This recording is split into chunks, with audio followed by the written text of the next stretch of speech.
News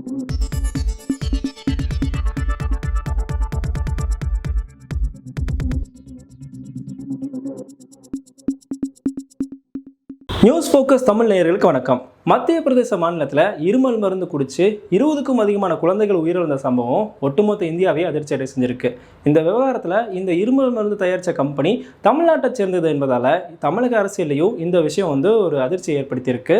இது ஒரு பக்கம் இருக்க, ஒட்டுமொத்தமாக இந்திய மருத்துவத்துறையில் இந்த மருந்துகள் விவகாரத்தில் இந்தியாவிலிருந்து வெளிநாடுகளுக்கு ஏற்றுமதி செய்யப்படுற மருந்துகள் மட்டும்தான் முறையாக ஆய்வு செய்யப்படுது, உள்நாட்டில் சப்ளை செய்யப்படுற மருந்துகள் பெரிதாக ஆய்வு செய்யப்படுறதில்ல அப்படின்ற ஒரு தகவலும், இதை ஆய்வு செய்வதற்கு போதுமான அளவுக்கு மருந்தாய்வாளர்களும் இல்லை அப்படின்ற ஒரு தகவலும் இப்போ வெளியாயிருக்கு. இந்த மருந்து தயாரித்த ஸ்ரீசன் நிறுவனம் தமிழ்நாட்டை சேர்ந்தது. இங்கே அதிகாரிகள் கடந்த 2 வருஷமாக சரியாக ஆய்வுக்கு போகலை, அதனால தான் இந்த விஷயம் நடந்திருக்குன்ற ஒரு குற்றச்சாட்டு முன்வைக்கப்படுது. ஆனால் ஒட்டுமொத்தமாக இந்திய அளவிலேயே மருந்து கம்பெனிகளில் முறையாக ஆய்வு செய்யப்பட்டதில்லைன்ற ஒரு விஷயமும் இங்கே பேசப்படுது. இதுக்கு காரணம் இந்த மருந்து கம்பெனிகளை ஆய்வு செய்வதற்கு போதுமான எண்ணிக்கையில் மருந்தாய்வாளர்கள் இல்லை. இப்போது இந்தியாவில் பார்த்தீங்கன்னா 3000க்கும் அதிகமான மருந்து கம்பெனிகள் இருக்குது. அது கீழே 10,500 தொழிற்சாலைகள் இயங்கிட்டு வருது. இந்த கம்பெனிகளை ஆய்வு செய்வதற்கு 10,500 தொழிற்சாலைகளுக்கு 1467 மருந்தாய்வாளர்கள் மட்டும்தான் இந்தியாவில் இருக்காங்க. இந்த பற்றாக்குறை தான் இதுக்கு முக்கிய காரணம் அப்படின்னு சொல்லப்படுது. கடந்த ஆண்டு சிஏஜி நிறுவனம் ஒரு அறிக்கையை வெளியிடுறாங்க. அதில் என்ன சொல்கிறாங்கன்னா, இந்தியாவில் இருக்க மருந்தாய்வாளர்கள் அவங்களுக்கு ஃபிக்ஸ் செய்யப்பட்ட டார்கெட்டை 2017 21 வரைக்கும் பூர்த்தி செய்யவே இல்லைன்ற ஒரு தகவலை சொல்கிறாங்க.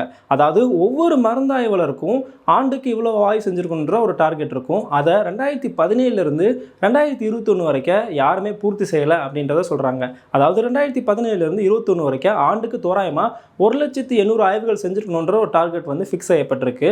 அதில் 60% மட்டும்தான் பூர்த்தி செஞ்சுருக்காங்க, மீதி 40% பூர்த்தி செய்யப்படவே இல்லை.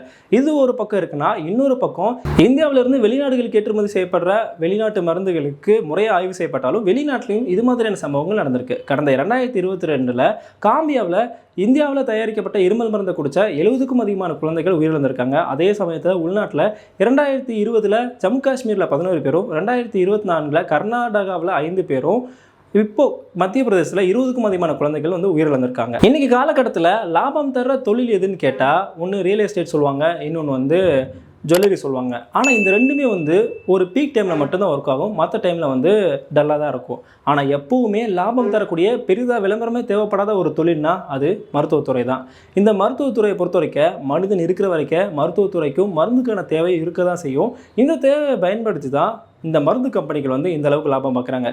இந்த அளவுக்கு லாபம் பார்க்குறாங்க சரி, ஆனால் அதுக்கேற்ற மாதிரி தரமான மருந்துகளை கொடுக்குறாங்களான்னு கேட்டால் இந்த உயிரிழப்புகள் தான் அதுக்கு சாட்சி. மக்களுக்கும் இந்த மருந்துகள் விவகாரத்தில் போதுமான அளவுக்கு விழிப்புணர்வு இல்லை. இன்றைக்கும் கிராமங்களில் சாதாரண சளி காய்ச்சல்னு வந்துட்டால் டாக்டரை போய் பார்க்காம உடனடியாக பக்கத்தில் இருக்க மெடிக்கல் ஷாப் போய் மருந்து வாங்கி சாப்பிட்றோம். அந்தளவுக்கு தான் மக்களுக்கு மருந்துகள் மீதான விழிப்புணர்வு இருக்குது. நம்ம எடுத்துக்கிற மருந்து என்ன, அது என்ன மாதிரியான விளைவுகள் ஏற்படுத்தும், குறைஞ்சபட்சம் அந்த மருந்தோட பேர் என்னன்றாலும் கூட நம்ம தெரிஞ்சுக்கிறதில்ல. காரணம் என்னென்னா, அந்த மருந்துகள் எல்லாமே நமக்கு புரியாத மொழியில் இருக்குது. ஒன்று அரசாங்கம் நமக்கு புரிகிற மொழிகளை அந்த மருந்துகளை கொண்டு சேர்த்துருக்கணும், இல்லை அதை புரிஞ்சுக்கிற அளவுக்கு நமக்கு போதுமான அளவுக்கு கல்வி அறிவை கொடுத்துருக்கணும். இந்த ரெண்டுமே செய்யலை. இப்போது இன்றைக்கி இந்த விவகாரம் நடந்ததுக்கப்புறம் தான் மருந்து கம்பெனிகள் மேலே ஆக்ஷன் எடுக்கிறோம். ஆய்வாளர்கள் பற்றாக்குறை, சரியாக ஆய்வு செய்யப்படுறதில்ல, வெளிநாடு போகிற மருந்துகளுக்கு மட்டும்தான் ஆய்வு செய்கிறாங்க, உள்நாட்டு மருந்துகளுக்கு ஆய்வு செய்கிறதில்ல. இந்த மாதிரியான விஷயங்கள்லாம் தெரிய வருது. அரசாங்கமும் மருந்து கம்பெனிகள் மேலே நடவடிக்கை எடுக்கிறாங்க, போய் ஆய்வு பண்ணுறாங்க, திரும்ப புதுசாக சட்டம் கொண்டு வர்றாங்க. இந்த மாதிரியான விஷயங்கள்லாம் நடக்குது. இது மட்டும் இல்லை, எப்போவுமே பார்த்தீங்கன்னா ஏதாவது ஒரு விபத்து அதில் உயிரிழப்பு ஏற்பட்டதுக்கு அப்புறம் தான் அதை சரி செய்கிறதுக்கான நடவடிக்கைகளில் அரசாங்கமும் ஈடுபடுறாங்க, அரசியல் கட்சிகளும் அதை பற்றி பேசுகிறாங்க, நாமளும் அதெல்லாம் தெரிஞ்சுக்கிறோம். அதுக்கப்புறம் அப்படியே கடந்து போயிடும். இந்த மாதிரியான சம்பவங்கள் நடந்துட்டு இருக்குது. இங்கே சிஸ்டம் சரியில்லைன்றது தான் இது காட்டுது.